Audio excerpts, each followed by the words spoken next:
sebagai umatnya yang insya Allah taat kepada ajarannya. Amin amin ya robbal alamin.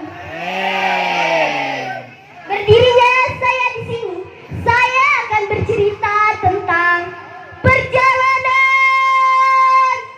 Isra Mi'raj.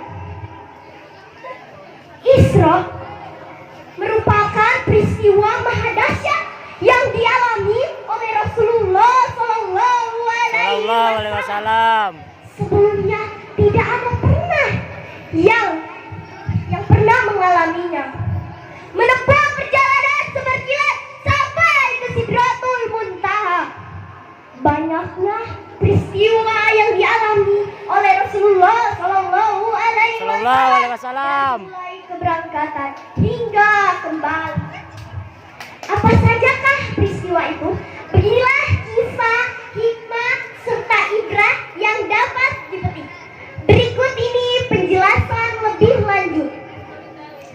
Perjalanan Isra Mi'raj telah diriwayatkan dalam Quran surat Al-Isra yang artinya berbunyi, Maha Suci Allah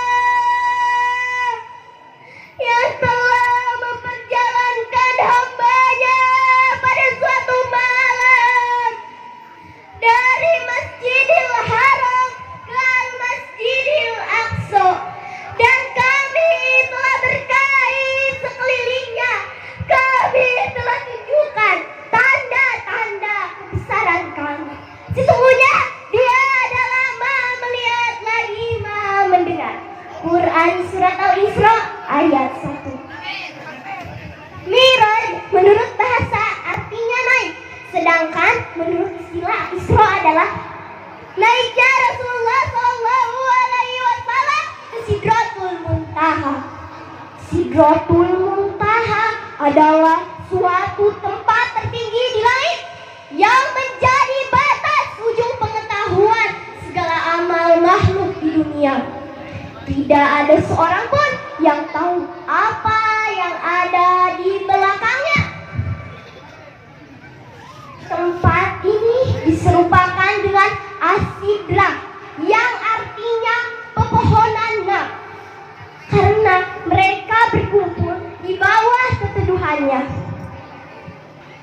Isra Mi'raj sebagai tasliyah.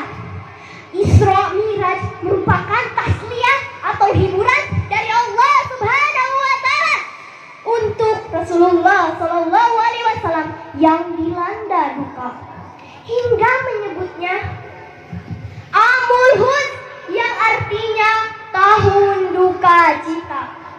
Mengapa beliau berduka? Ada sebab beliau berduka. Pertama, istrinya Khadijah radhiyallahu anha meninggal dunia pada bulan Ramadan tahun 10 kenabian. Kedua, tak berselang lama setelah Khadijah wafat, pamannya juga wafat, yakni Abu Thalib. Walaupun tidak mau masuk Islam, tetapi Abu Thalib adalah pembela sejati Rasulullah Sallallahu Alaihi Wasallam ketika beliau diserang oleh kafir Quraisy. Setelah ditinggalkannya oleh Khadijah istrinya dan pamannya Abu Thalib, posisi Rasulullah Sallallahu Alaihi Wasallam semakin terjepit. Dakwahnya di Mekah sudah tidak ada celah untuk bergerak lagi. Tetapi beliau tidak mau berdiam diri. Beliau menyampaikan dakwahnya di luar kota Mekah. Beliau berdakwah di Taif dengan harapan dakwahnya dapat diterima di sana. Namun apa yang terjadi? Masyarakat Taif dan penduduk Taif tidak menerimanya sama sekali. Beliau diusir oleh masyarakat Taif sampai melemparkan batu sampai kaki beliau berdarah. Setelah mengalami Amul Huzn, Allah Subhanahu wa Ta'ala menghisrokan Rasulullah Sallallahu Alaihi Wasallam. dengan ditunjukkannya tanda-tanda kebesaran Allah. Dari mulai menempuh perjalanan seperti kilat menuju ke Sidratul Muntaha. Kedua, diperlihatkannya surga dan neraka. Ketiga, bertemu dengan Allah Subhanahu wa Ta'ala. Keempat, beliau mengimami para nabi di sana, bertemu para nabi di sana. Sampai juga mendapatkan wahyu, yakni sholat 50 kali dalam sehari semalam. Ibrah dan hikmah Isra Mi'raj. Pertama, setelah cobaan datang silih berganti, Allah Subhanahu wa Ta'ala memberinya tasliyah atau hiburan dengan adanya Isra Mi'raj ini. Kedua, Rasulullah Shallallahu Alaihi Wasallam memilih susu untuk diminumnya sebelum Mi'raj dimulai. Ketiga, beliau melaksanakan sholat dan mengimami para nabi di sana. Keempat, beliau menerima wahyu, yakni sholat 50 kali dalam sehari semalam.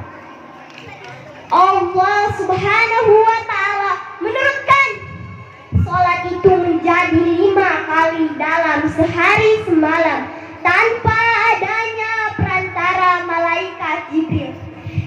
Sholat ini juga menunjukkan bahwa Isra Mi'raj ini merupakan tasliyah atau hiburan untuk hambanya.